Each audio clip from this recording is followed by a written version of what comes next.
Bien, buenos días. Nada, hoy vamos a trabajar con la otra parte, lo que damos ayer, de la dinámica rotacional. Aquí vamos a ver unas cuantas formulitas, alguna media extraña, pero voy a tratar de explicarla lo más sencillo posible. Y una parte también muy importante de lo que es la estática rotacional. Sí, hay una parte muy importante ahí. Voy a darle de una vez. Disculpe. Bien, entonces, esto de la dinámica rotacional, ya nosotros hablamos de que la dinámica rotacional era que estudiaba las rotaciones de los cuerpos y por tanto que lo produce, ¿verdad? Y hablamos que el momento de fuerza o el torque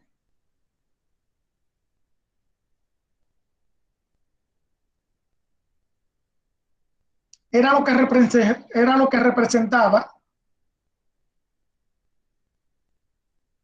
representaba las fuerzas en esta dinámica. O sea, el torque era lo que representaba las fuerzas. El torque es en rotación y la fuerza es en lineal, ¿verdad? Movimiento lineal. Rotación, movimiento lineal. Entonces también hay otra parte que se llama momento de inercia, que lo representa, está ahí, que ustedes ven ahí, ahí, donde en la rotación, esta representa lo que es la masa en la parte lineal. O sea, la I es igual a M por R. Si nosotros eliminamos la R, es porque la rotación ahora ya no es así, sino que es lineal. Entonces, ahí se vuelve el momento de inercia igual a la masa. Entonces, el momento de inercia es la variable, un poquito complicado al principio, es la variable que representa,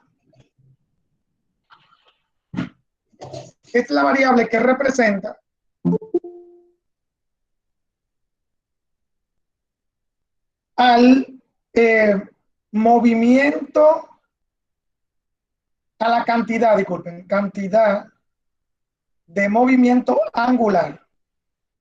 Porque ya nosotros hablamos anteriormente sobre la cantidad de movimiento lineal, que es esta. P igual a M por V. Entonces, la cantidad de movimiento angular es esta. L igual a I por W, donde la V representa la velocidad lineal y la W representa la velocidad angular. Significa que esta M, que representa la masa, está ahí y la que representa esta masa, pero dando giro. Y eso es lo que nosotros llamamos momento de inercia. Bueno, la cuestión es que es una fórmula, ¿verdad? La cuestión es que es una fórmula. No vamos a concentrarnos mucho en eso, sino que en el movimiento lineal teníamos cantidad de movimiento lineal. Ahora aquí tenemos cantidad de movimiento angular y lo vamos a encontrar con esta fórmula, ¿verdad? Pero claro, eso va a ser con los ejercicios. Ahora bien, el torque tiene relación con eso. Yo puedo representar el torque como el movimiento, cantidad de movimiento angular entre el tiempo. Asimismo, como yo lo puedo representar fuerza por R, así mismo lo puedo representar así. También, si nosotros cambiamos la L por I por W, si la cambiamos, vamos a encontrar esta expresión, donde el torque va a ser igual a I por aceleración angular. O sea que tenemos varias fórmulas del torque, ¿verdad? Tenemos varias fórmulas. Tenemos varias fórmulas. También aquí abajo tenemos otra fórmula del torque con relación a la frecuencia. Esto con relación a la frecuencia. Entonces, ahí nosotros podemos ver algunas de las fórmulas que vamos a utilizar posiblemente para el torque. Recuerden que esta fue la que yo expliqué ayer con relación a la fuerza perpendicular. Estas son otras que luego, si en los ejercicios, ¿verdad? Si en los ejercicios que vayamos a hacer la próxima semana, tal vez utilizaremos. Okay. Esa es la relación entre el momento, la cantidad de movimiento angular o el momento angular con relación al torque. Luego podemos ver esto, la estática rotacional.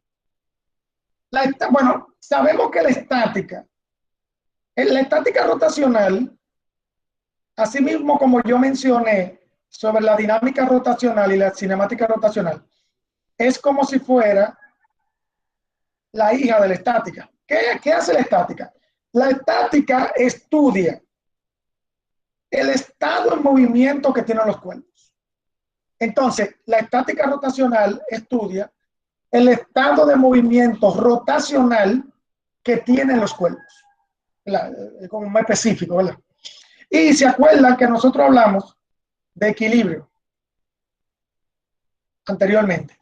¿Qué decía el equilibrio? Que la suma de todas las fuerzas tiene que ser igual a cero para que haya equilibrio. Entonces, aquí, en la estática rotacional, podemos hablar de equilibrio rotacional. Y el equilibrio rotacional se refiere no a las fuerzas, sino a los torques. Me dice que la sumatoria de todos los torques tienen que ser igual a cero para que haya equilibrio rotacional. Y eso yo lo voy a explicar con este ejemplo que está aquí abajo. O sea, solamente lo voy a expresar, no lo voy a, no lo voy a desarrollar completo. Un ejemplo. Yo tengo aquí una balanza.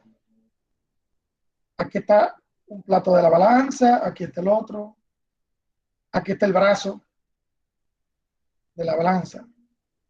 Y aquí está el pivote. El pivote es donde la balanza, ¿verdad?, se mueve así, donde se hace el torque. O sea, aquí es donde la balanza hace giros, ¿verdad?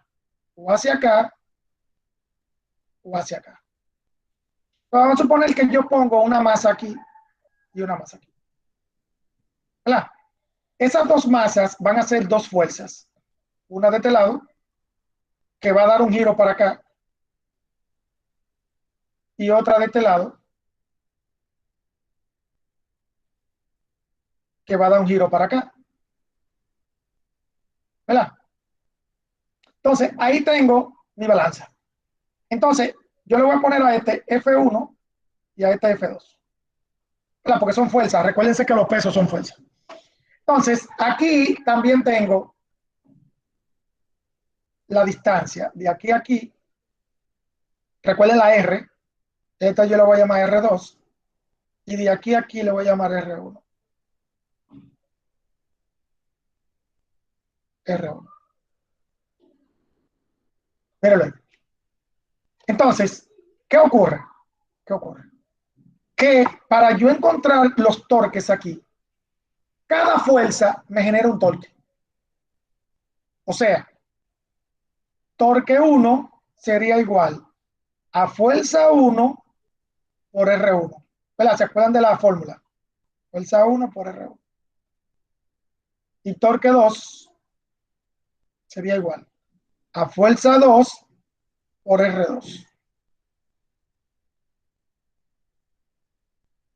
Entonces ahí tengo mis dos torques, ¿verdad? Lo que ocurre es que va a ser uno positivo y uno negativo, porque se mueven, el giro es diferente. Pero eso de los torques negativos y positivos lo vamos a ver en los ejercicios, no lo vamos a ver aquí. Entonces, qué dice el equilibrio rotacional? Que el torque 1 más el torque 2 tiene que ser igual a 0 para que haya equilibrio. Significa que los dos torques me van a dar lo mismo y uno va a ser positivo y uno va a ser negativo. Por eso es. Ahora, si no me da 0, si me da otra cosa, significa que la balanza no está en equilibrio. Está más echada para acá que para acá. O sea, eso es lo que tiene que ver el equilibrio rotacional.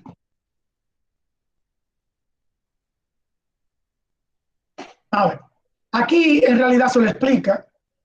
Aquí le explica, pero yo le expliqué un poquito más detallado, más tranquilito, ¿verdad? Ustedes lo pueden ver ahí. Luego está esta parte que nos muestra una comparación, no una comparación, es como una comparación, sí, una similaridad entre el movimiento translacional y el movimiento rotacional.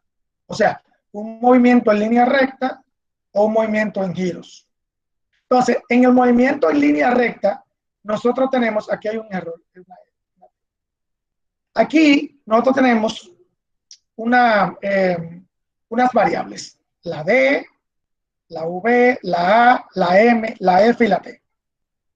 Y en el movimiento rotacional tenemos otras, pero que representan las otras. O sea, la distancia la representa la distancia, el desplazamiento angular. La velocidad la representa la velocidad angular. La aceleración la representa la aceleración angular. La masa la representa el momento de inercia. ¿Se acuerdan lo que yo dije ahorita? Que la I es igual a M por R.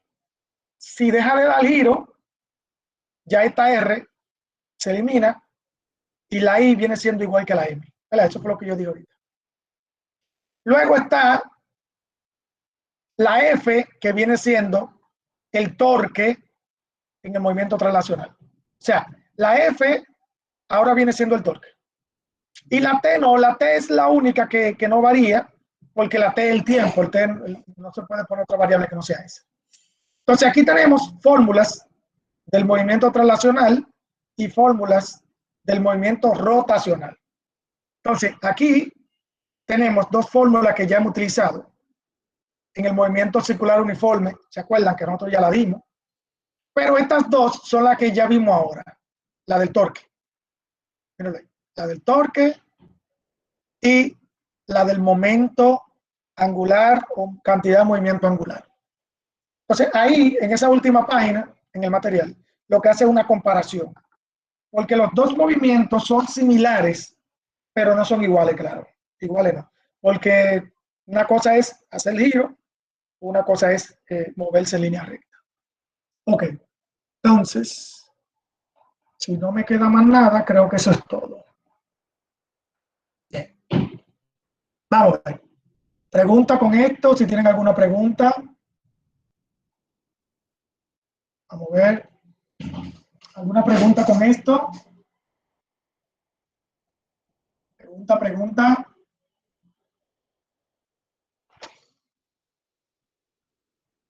Ok, si no tienen ninguna pregunta. Ahora